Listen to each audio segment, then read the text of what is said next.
Wel, shwmae pawb and croeso a coginio ar y hyd. Hello everyone and welcome once again to the Happy Cymru Cook Along. My name is Richard and heddiw in today's session, as you can see on the notice board, we are celebrating National Tea Day, which was actually yesterday, the 21st of April, but we're celebrating it a day late, so I do apologise about that. However, we have got two wonderful little recipes for you to have a look at and hopefully make over the weekend. And the first recipe that we're going to be doing today is an Earl Grey and raspberry loaf cake, and I promise you, I've already made some and they are absolutely delicious. And then we're going to be doing a mint tea and blueberry, sort of a refreshing iced sort of tea drink as well. So just as with all of the cook-alongs, now that I've got my computer bits all sorted, I just quickly need to go and wash my hands and then I will be back in the room. So this is your 23-second and 44 millisecond warning. Go and grab yourself a drink, a pen and paper if you want to make any notes, and I will see you in a couple of moments. Bear with me and I will be back.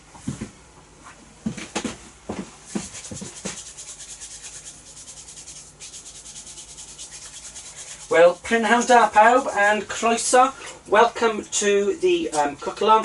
Just quickly washing my hands and I will be back in the room. As you can see on today's notice board, we are celebrating National Tea Day and making two delicious little recipes with the main ingredient being tea. So bear with me, just drying off my hands.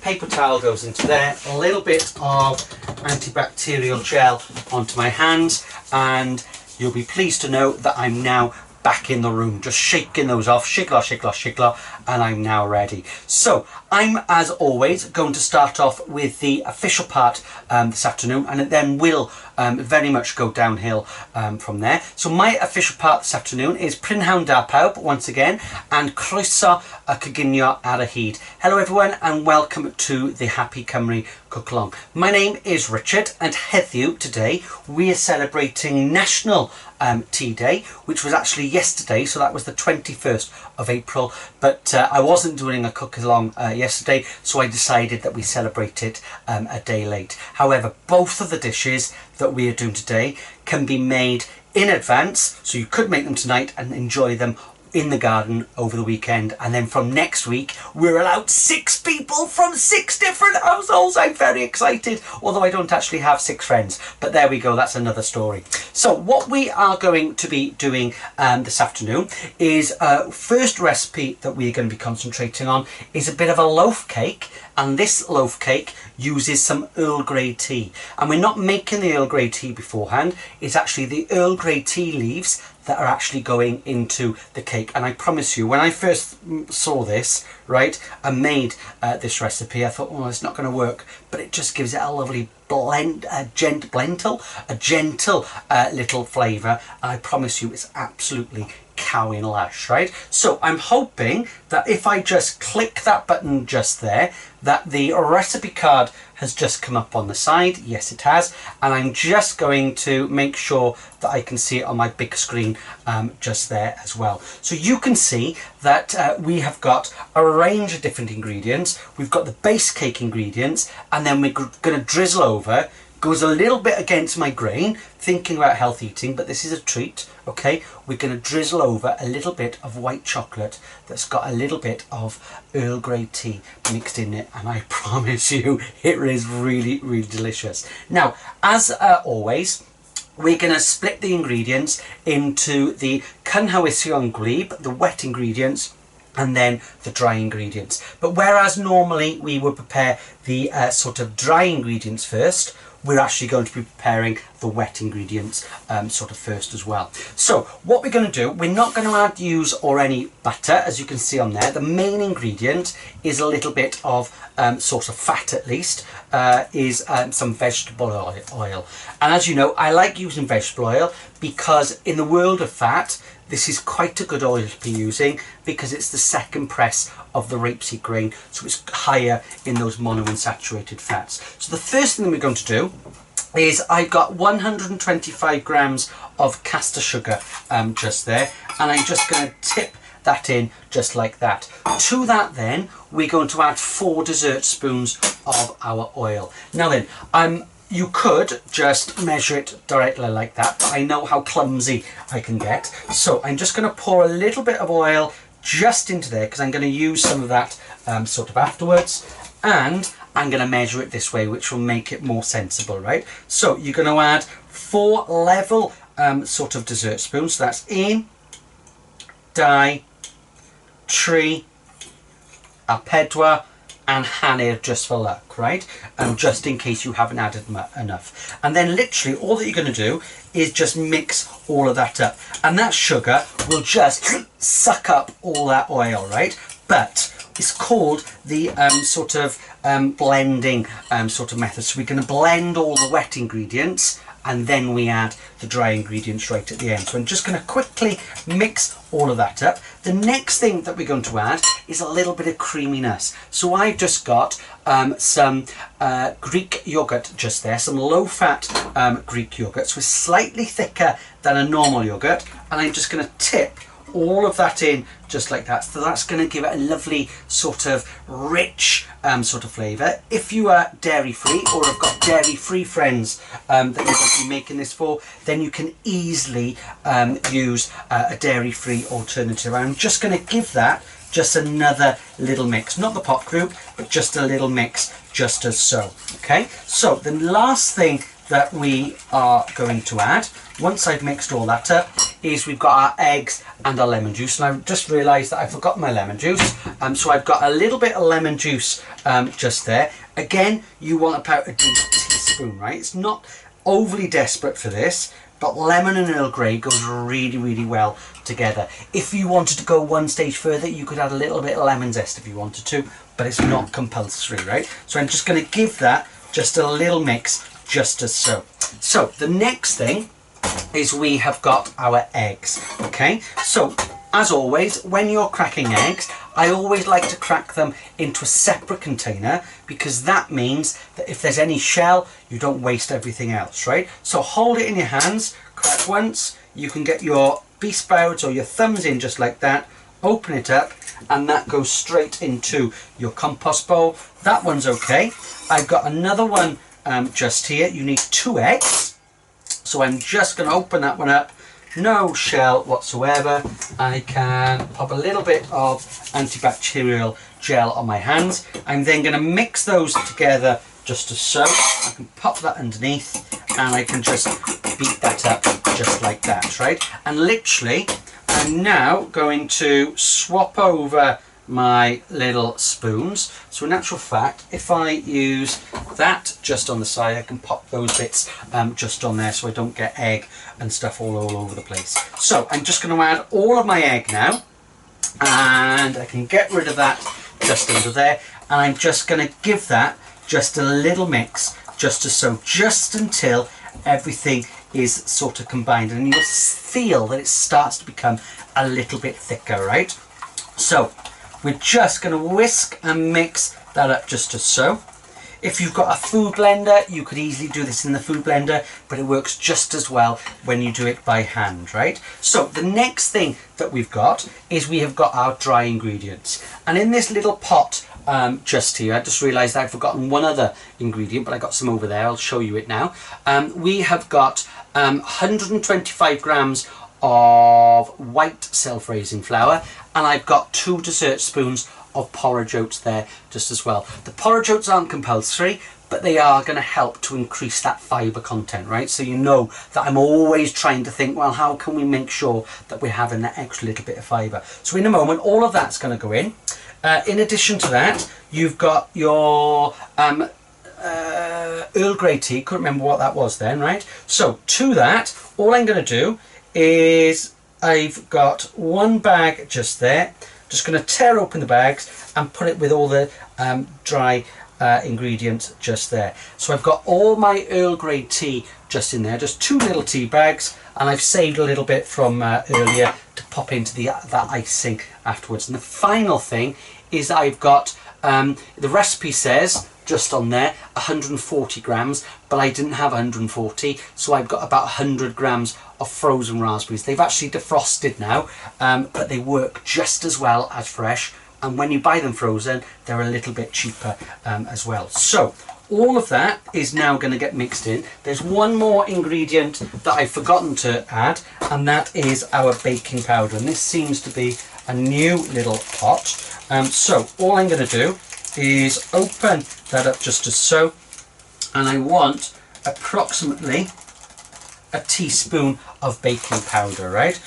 So got all those bits ready just there. So all of my raspberries are going to go in first, and we're not going to really beat this up now because we want to try and keep those raspberries as whole as possible, right? So, or any ones that are whole, I'm going to add all of my dry ingredients, give those a little mix, just as so.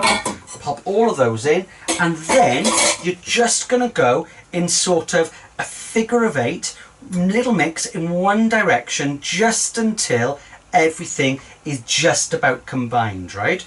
So we're just mixing that round, and you can see that all that you're looking for, and mix it as gently as possible because you don't want to break up all of those raspberries. So you're just mixing that round just until you can scrape the bottom of the bowl and there's no flour left whatsoever, right?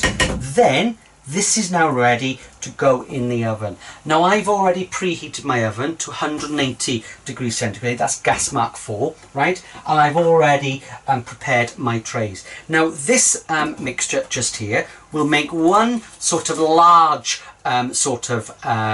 loaf just like that, or if you've got the larger tins it won't be as high, but it will make one of those as well, or it'll make between 5 and 6 little mini ones, right? So you've got these little mini loaves, and you can see those are the silicone ones. I think I paid about £6 for 12 of these, right? Quite a few years ago. I use these quite a lot, right? But you don't necessarily have to add as much oil, whereas you can see that I prepared this. I've just oiled it and then just got a little sheet just like that, if you haven't got those little cases, and then you can just pull it out afterwards. I'll show you on the one that I made earlier. Now I'm going to make these little mini ones, and the way that I like to do it is exactly the same as when I'm doing sort of mini sort of muffins, right? So a little bit on your spoon and then you scrape it off. So let me grab myself just a spoon just here.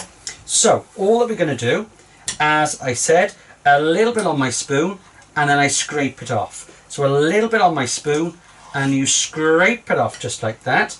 So I'm going to do this one just here. In actual fact, I've thought of an easier way of doing it. What you could do is pop all of this mixture straight into a little jug just like that. This is an easier way if you're doing it by making these smaller ones, right?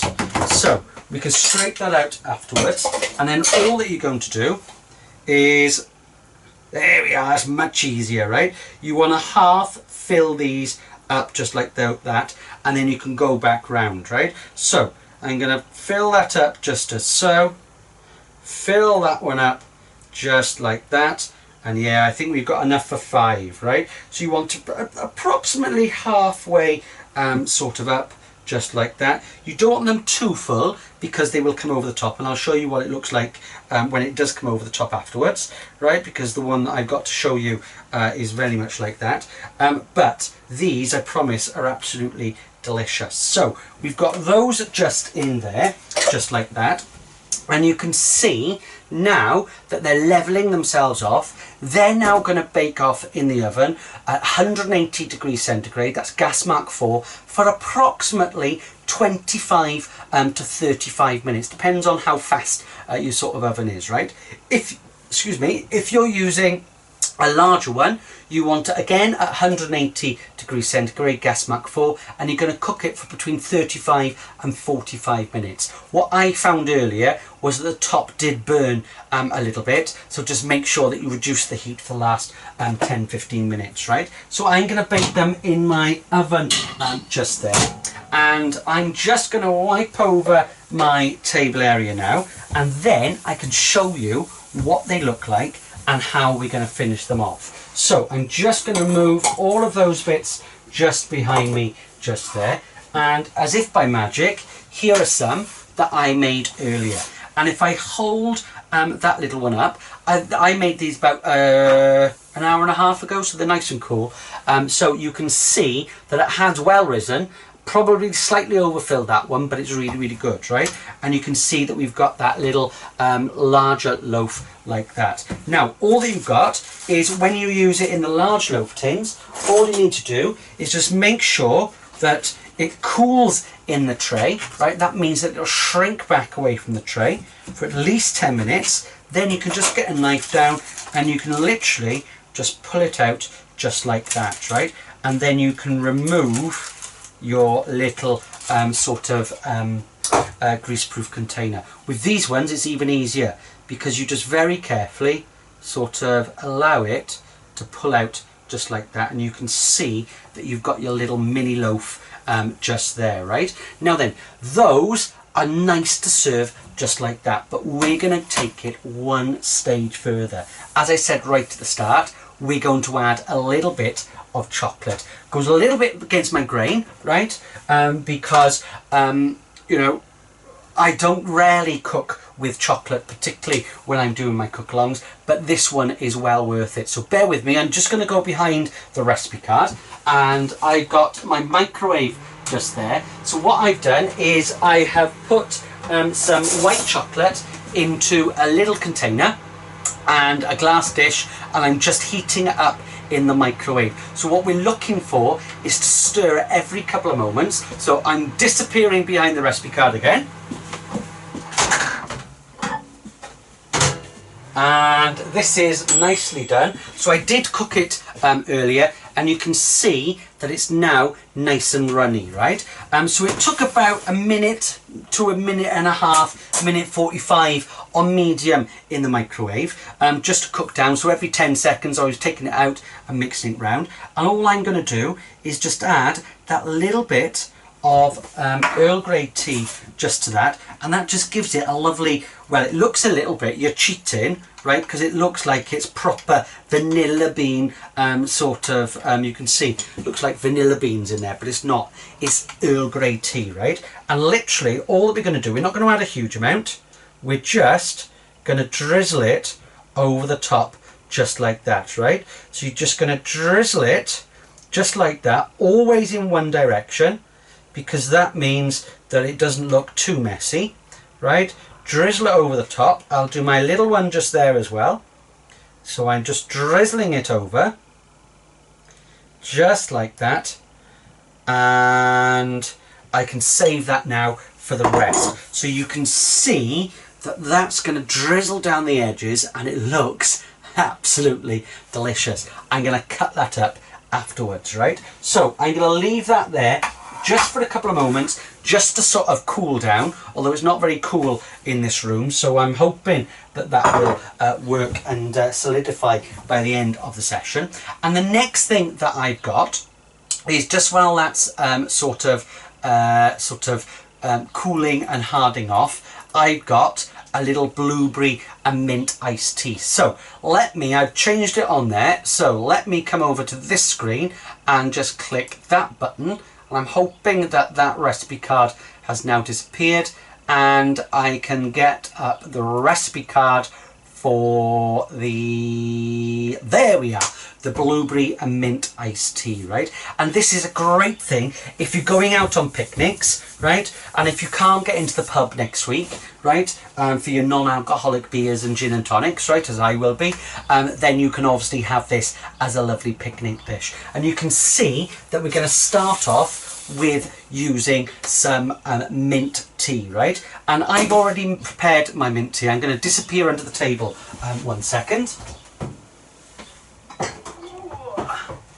I've already prepared my mint tea just there, and I have got some ice cubes just there, and literally this is a really, really well infused. I think I got my mint tea bags. Where did I put them? Can't remember. Oh, they're over here.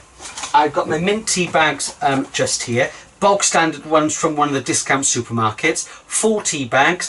I poured on about 200 mils of sort of hot boiling water and just let it sort of do its thing for 20 minutes. Then took them out and filled that with 400 mils, up to 400 mils, right? So we've got that there ready, and that's now nice and cold, right? I got some ice cubes, which we're going to add sort of afterwards, but it's blueberry and mint iced tea. So obviously we've got our blueberries and we've got our mint just there, and I'm going to add some fizzy water right at the end. So I've got 150 grams of frozen sort of defrosted blueberries just there. I'm just waiting for that last one to come out, and I'm going to add a little bit of sugar, so that works out about 5 teaspoons of sugar going in just like that, and we're just going to infuse it with lots of flavour. So I've just got my trusty sort of rolling pin just there, and I'm just going to crush that fruit just in the bottom of our jug just there, right? So you're starting to make a little bit of a cooler, right? I promise you, this is absolutely delicious. So that goes in just like so. I'll have to wash that quite well later. So let me pop that just into there, just like that. I've then got my iced tea. So I'm going to pour that in just like so. I'm going to pour in another 200 mils, so it takes it up to a pint and a half, maybe 300 mils of fizzy water. You could use some still water if you wanted to, but I quite like it slightly sort of fizzy, right? So I can pour that in just like that, and we've got all that lovely fruit right at the bottom, adding all of that beautiful sort of flavour, right? So I'm just going to give that just a little mix, just as so. Don't worry about the bits, because you're going to have bits in there sort of anyway, right? Then to serve it, I have got some mint leaves, so I'm going to put in all of my little mint leaves just like that, and I got some mint just there as well, and then I've got some ice cubes finally to pop in just as so. And you have got, I'm going to add some lemon just here as well. We can squeeze a little bit of lemon in, and I promise you this is absolutely delicious, right? On a hot summer's day, right, as we're starting to come into summer, starting to get hot, right, this is absolutely delicious. And you've got that wonderful little drink just there. Now I'm going to serve it in my favourite little cups. I use these for little breakfast pots. I use these for lots of different things. I've got my piece of lemon going in as well, just like so.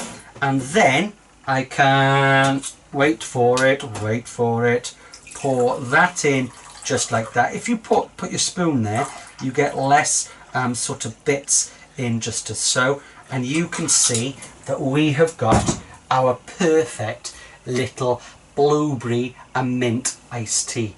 And I promise you, it smells absolutely amazing. In actual fact, I might even add a little bit of an ice cube just like that, so I can have that sort of afterwards. So that's our little blueberry and mint sort of iced tea. Now that I've done that, I can remove that recipe card just there, and we can come back to our little sort of cake. And all that I'm going to do is I'm going to grab myself a little chopping board. I'll grab that one just there, and I'm going to take this cake just onto there, just like that. Now this is the moment of truth, because I haven't cut into it as yet, and it's perfectly cooked. I'm going to leave that one just there, and I'm going to prepare this one just as so. There we go. And I'm going to serve that. I did have a plate, right? I'm going to pop that one just there, just as so, as a little decoration. And you can see that you have got your little, I'm going to wipe my hands on my apron. You have got your Earl Grey and raspberry loaf just there, and we're going to serve that with our blueberry and mint iced tea. Well, I hope that you have enjoyed cooking along with me today. I promise you these two items to celebrate National Tea Day are absolutely bendigedig fantastic. Don't forget that all the recipe cards are available on the Facebook page as well as our website. I look forward to cooking with you again in the future. I will be back next week where I can't off the top of my head remember what we're going to be doing, but it's going to be something absolutely blasus iawn, super tasty. I look forward to seeing you soon. Enjoy the rest of your day and the weekend, and I will see you next week. Diolch yn fawr and hwyl fawr.